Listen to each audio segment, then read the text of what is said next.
They're also good too, especially if you are coming with your dependents. You can stay in those homes. Then the pricing, billing. You know, I talk about money on this channel. Money, my interest is money. How much are you spending?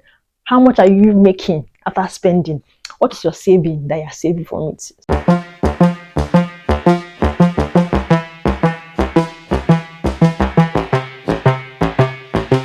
Hello guys, welcome to my YouTube channel.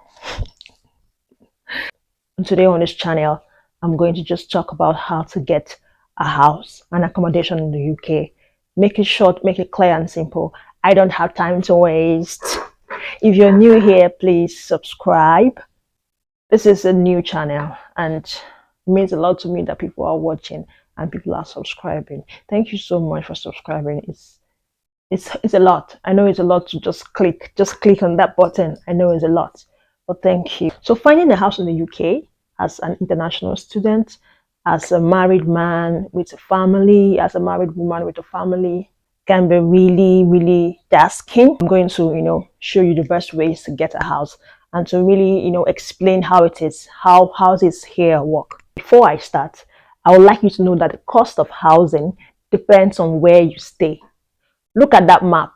If you're staying around the northern part of England and the northern part of the UK as a whole, if you're staying in Scotland, if you're staying in Middlesbrough, you're going to have a cheap house. The cost of living is not that expensive, and you have houses, you have unsuite houses for around probably £300, £250 per month. And it happened because it's city by city, okay? But if you're staying around, if you're staying around southwest England towards the southern part of England, where you have Bristol, etc., the houses are going to be a little bit more expensive. Exeter in particular, where I stay, it's expensive. Exeter is expensive. So I would like you to know that you don't see your friend who's at Scotland, he's in Aberdeen, he or she is in the University of the West of Scotland or the University of Stirling or in Edinburgh or in Glasgow, and then you are like, oh my God, she's paying £250, he's paying £300, and I'm here, I'm paying 600 or I'm paying 500. If you need to compare people in the same city. So there are basically three types of accommodations that you'll find as an international student. The first one is a studio. A studio here in the UK is just one room, one big room. It's quite big, but not that big anyway, for that price. It's just one room, and in that room you have your kitchen. You don't call it kitchen, it's like a cooking space, a small cooking space. I'll show all the pictures on this video, so don't worry. Anything I say, I'll just be keeping the pictures. So for a studio, you have a kitchen and your restroom, your toilet, your bathroom inside your room, and you don't have to leave the room for anything. That's what a studio is, and that is the most expensive for single international students. The next one is ensuite bedrooms. Now your ensuite, you have your room, and then you have your restroom, your toilet, your bathroom inside your room, and you only share your kitchen space, communal area, and your dining area with people, probably around 3 to 5 people, 6 maximum. But that room and the toilet and bathroom is yours. You don't share with anybody. That's the ensuite. Then the single rooms, with that you just have your room alone, and then you share your toilet, bathroom, kitchen space, dining space with others. That is the last step, and that is not advisable. The one that I would advise you, where I stay currently, is ensuite. With ensuite, you know who you're living with, and then you don't have to share your restroom with anybody. You know that it's yours, and then hygiene and all that. So it's very important that you take care of yourself in that manner, and that's good. But then your mental health is also important, because you need to see people every day. You need to talk to people, get to know people, get to know the country that you're in. So of course, I think that's a good idea, because you have your private room, your toilet, and your bathroom. somewhere, and then you have a public space, a communal area where you can talk to people and see people from time to time. Let's talk about London.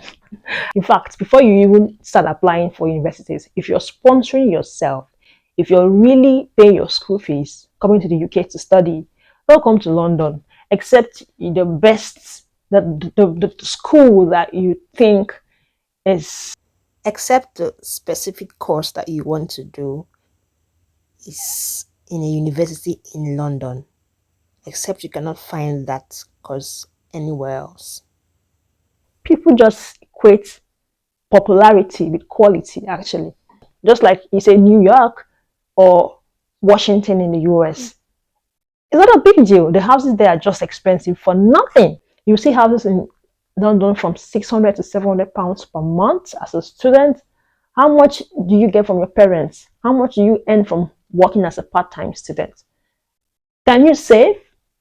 So you need to ask yourself that question. Although when it comes to networking and connection, London is fine, but if that is not your aim, please go somewhere else. I talked about studio apartments and suites and single rooms, right? I'll talk about the providers of those accommodations. Now, as a student, there are also three types of providers, accommodation providers. You have the university accommodation controlled by the university. And then the second one is purpose-built private student accommodation. So a company or a body can build a range of houses, buildings, big buildings for students alone. You cannot rent a house there unless you are a student. Big and wide and vast, so many rooms, like a hotel. You just go there and there are people dedicated to serving you, to helping you. You have everything you need. Sometimes you may even have a small library there. You may have where you can talk to your friends, party, reception, everything is there. And that is really cool. And then the next one is normal homes. People just build houses, buy houses, and rent it out. 2, 3, 4 rooms, and then 1 toilet, or most 2 toilets. And then either the landlord or landlady stays and lives in that house, or they live somewhere else. And that is the last part, the last kind of provider. The university accommodation, university controlled accommodation is actually good. But between the university controlled accommodation and the privately owned or controlled accommodation, I would advise you to pick the privately owned controlled student accommodation. If you need to be in a student accommodation, pick the privately owned, because the university owned accommodation is usually more expensive than the privately owned, but it's the same thing. The security is top notch. The both of them, security is top notch. You have your own key, you have your own hub. If you want to enter your house, no one can enter your house except you. If you're not part of the house, nobody can enter except you and your mates who live in the house. There are flats for each person has a flat, probably 5 people in a flat, and there's a hub to that flat. The people from other flats cannot go into that flat because they don't have the key. But generally, everybody has a key that can let them into the house. And then outsiders cannot come in. So it's very secure, like 3 to 4 security steps. It's cool, actually. I really love it. It's not like a hostel, guys. It's not like a hostel. Everybody minds their business. Go somewhere. You can meet friends. You can make connections from there. Go to a party, go to church, do anything you like, have fun. Just be you. That kind of thing. It's really good. If you're a student, it's not a bad idea, trust me. For the normal home builders, people who build homes and then rent it out for people, it's just like a normal home, small, very small. So those kind of homes, they're also good too, especially if you are coming with your dependents. You can stay in those homes. Then the pricing, billing. I talk about money on this channel. Money, my interest is money. How much are you spending? How much are you making after spending? What is your saving that you're saving from it? Money, money, money, money. Money makes the world go around. Hey, money as a red of things. Hey, money, money. Hey, hey, hey. So money is the important thing here. The most expensive type of housing you get is the studio. I'm going to talk about where I stay. Okay, you have studios of probably £700 per month, upward £800, £900, £1,200 per month for a studio apartment. For an ensuite, you can have from around 500 upward 600, even 700 for some ensuite. You will not even see ensuite for, you hardly see ensuite for um, homes that they build for anyone. Normal homes that they build, the third category, you hardly see ensuite for that. Because in the UK, they build their houses in a way that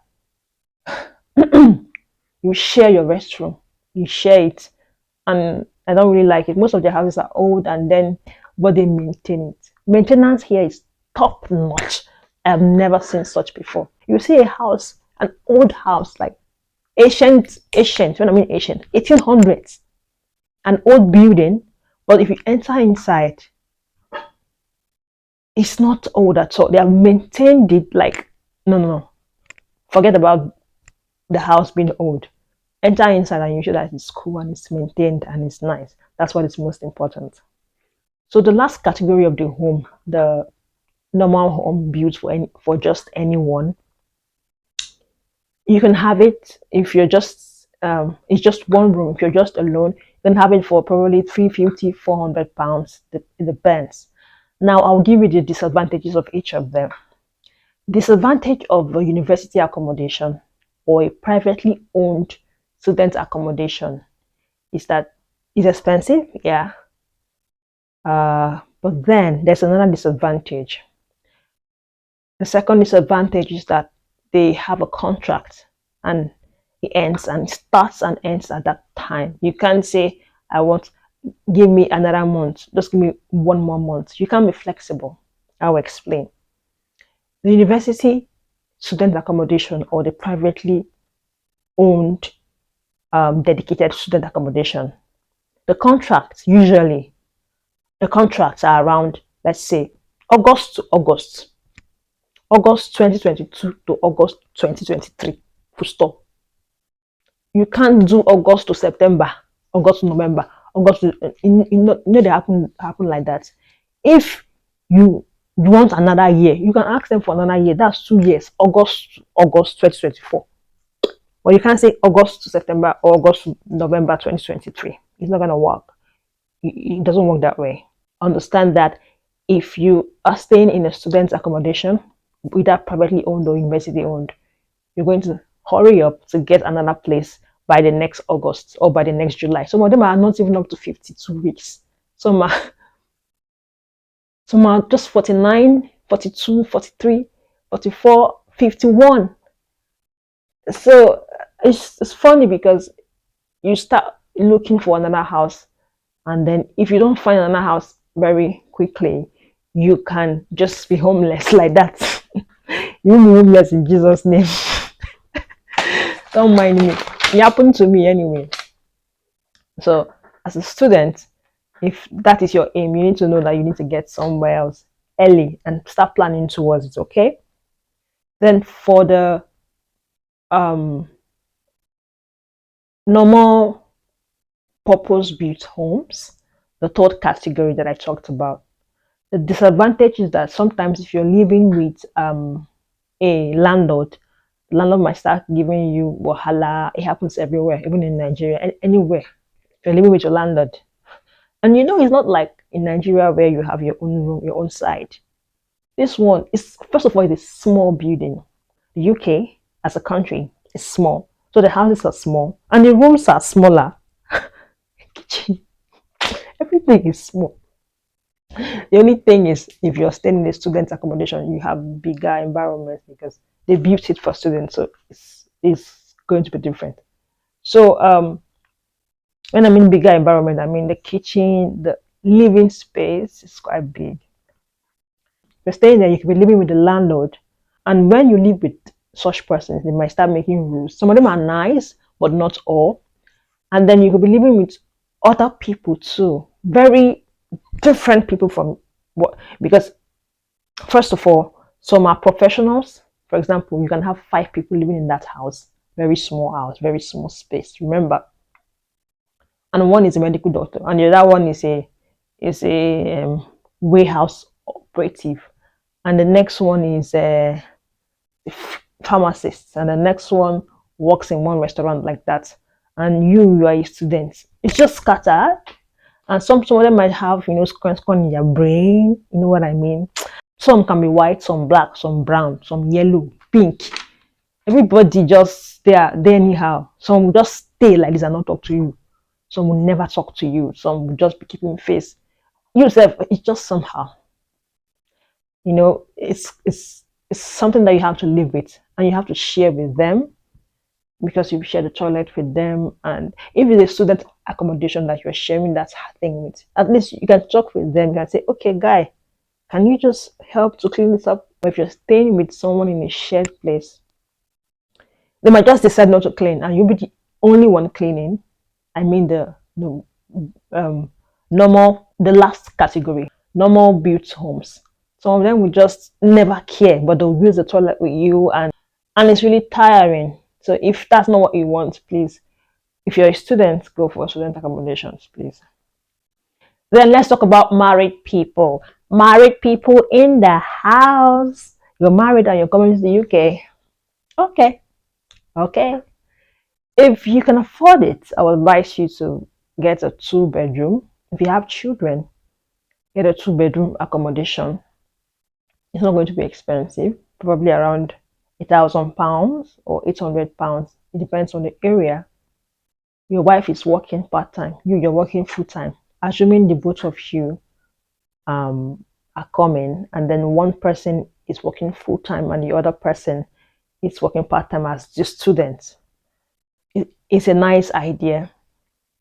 You're able to get 2 rooms. Your children can stay in one room, you stay in the other room, and you work very hard. It's not easy, but you have to work very hard. If you do that, then that house is yours. Just pay the house rent to the landlord, and then you have time for your kids. At least they can stay in the living area when they want to play and all that. Even if it's small, at least the house is yours. That's a good idea. But if you're two, just the two of you, a husband and a wife without kids, you want to save money. You always want to save money in this place. You need to try as much as you can to save. Anywhere you are, just save or more. So you're just two, you have no kids. You can stay in a studio, a big studio. The key is searching for houses early and looking for someone there in that city that can help you. So if you're just two, you can get a studio, a nice studio apartment, quite big, because there are some very small studio apartments. So you tell them studio for two, and then they'll get that for you. When I mean them, I mean people who help you search for houses, agents and all that. Studio for two could be a little bit cheaper than the typical 2 bedroom flats. So you can do that and save some money. Yeah. But there are also double bedrooms for 2 people. If you can get that, then that's fine. Those are the options for you as a married couple. If you're a student and you're married, it's possible that there are options for you that you can live with your spouse. Just ask your university. Because I have you guys in mind, I'll be linking the websites where you can search for houses. There are lots of websites that you can use to get houses. You have Rightmove, you have Spare Room, you have Gumtree, lots of them, like 5 to 7 of them. I have them, and I'm going to send them or link them to this video. Please go and check them out and click. I have no affiliate link or anything. Just go and look for your house and move on. If you come to the UK, say hi to me, give a shout out. Also, another way to find accommodation is using Facebook and LinkedIn. I will explain. On Facebook, just go to groups in your city. For example, you are in Bristol, your university is in Bristol and you want to live in Bristol. You go to Facebook and search for gossip in Bristol, search for accommodation in Bristol, search for housing in Bristol. or Bristol housing. Keywords: Bristol accommodation, housing, Bristol student gist, Bristol student, and then join those groups, 5 to 6 of them, and then set up an advert for yourself. Two kinds of adverts. I will explain. The first one: Hi, I'm an incoming student at the University of Bristol, and I'm looking for a house or a room of around £300 to £600, and suits or no and suits. If you have someone or if you know a place, please let me know. And you will see people liking your comment, or they will come to your DM to tell you that they have houses. That's happened to me several times. That's the first advert. The second one: sometimes you get a house, you rent the entire house, but then you don't want to pay for everything. You pay for only one room, and the second and third room you want someone else to pay, and you want other people to live there. So you go there to and do the advert. I have a house. I have 2 extra rooms. We need someone who can join us. We need a lady or a young person, no smoking, no children, no partner. Just give your specifications, and then post it, and you will see people who comment, and you get some people who are interested in it. So you just chat them up and all that. That's another way to find the house. Another way to is to go on LinkedIn. A lot of people are on LinkedIn, and people who have studied in your city are on LinkedIn. Just search University of Bristol, for example. We are still using Bristol as an example. University of Bristol. Look for students from your country who you can easily, understand and speak to. You can also get people from other countries too, and tell them, please, I'm an incoming student. I'm looking for a house. Look for current students in your city or in your university and let them see, can you help me? How can I, sometimes you need a view, you need to view a room, or you need someone who can really represent you with the landlord or the landlady. And then you need to see someone to see how serious you are.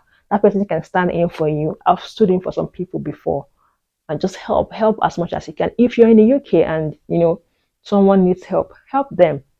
I'm not saying you should go and start looking for house for someone, but if they find something, help them to make calls.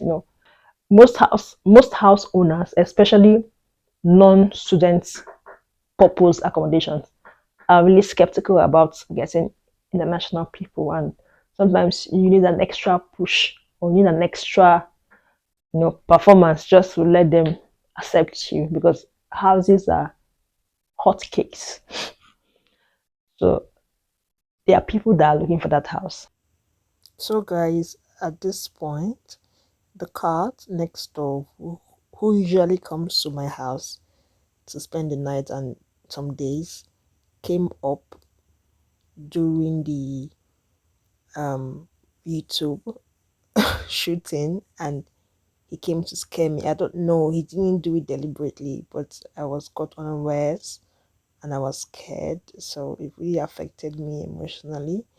And the cat was still there, he refused to move away, so I couldn't continue the video.